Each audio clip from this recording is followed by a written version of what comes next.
Good morning, property investors out there. Good morning.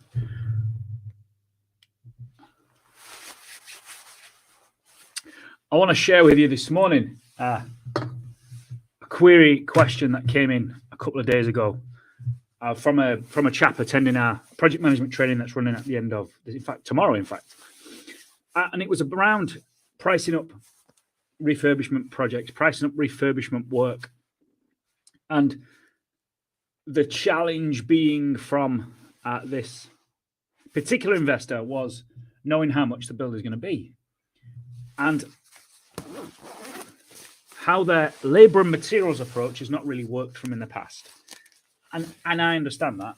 I understand that labour and materials has not worked in the past because we're not recognising all elements, all parts of what's going to become a cost.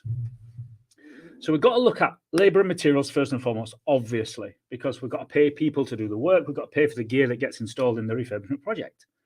That's kind of a given. And we can use allowance figures in order to do that. But the other things that people miss are, i.e. don't make allowances for, and therefore underestimate what their costs are going to be, and therefore make losses at the end of their projects, are things like waste. How much waste is going to be coming out of that project? How many skips are we going to need?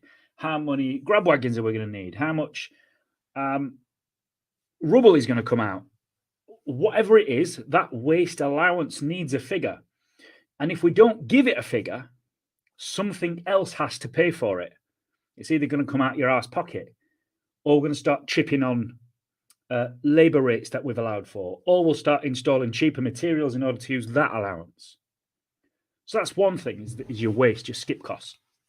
Then we've got any plant or any hired-in equipment, such as lifting equipment, scaffold, diggers, dumpers, things like that. Once again, if we don't make the allowance for it, the labour or the materials allowance has to pay for it.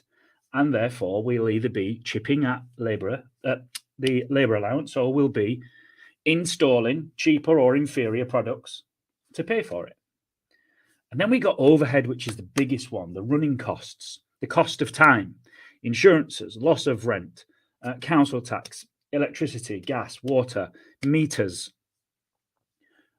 meter standing charges, all of these things that form what we call overhead or prelim or running costs, whatever phraseology that you use. Again, these have to be allowed for. They have to be built into your refurbishment cost numbers, because if you don't, once again, the cost exists. Whether you allow for it or not, the cost has to be paid. The cost exists. And if you are not allowing for said cost, it means that your labour or materials has to pay for it, because that's the only thing we're allowed for. And if labour and materials are paying for it, that means we're chipping at people's prices, chipping at people's rates, which is going to get you an inferior service and piss everybody off. Or it means we're going to install cheaper or more inferior products in terms of materials.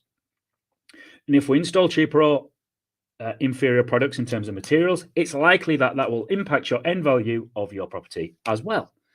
So we've got to allow for all of these things. Lastly, I want to share is professional fees. Always an oversight, never allowed for. And again, it's a cost that exists. And if we don't build the cost into our bill cost numbers, it means that the labour and materials will pay for it again. What do I mean by professional fees? Any architects, any structural engineers, any building control visits, any safety consultancies, any other professionals that may well be involved in, your accountant may well be directly involved with the delivery of that project. Those numbers all exist.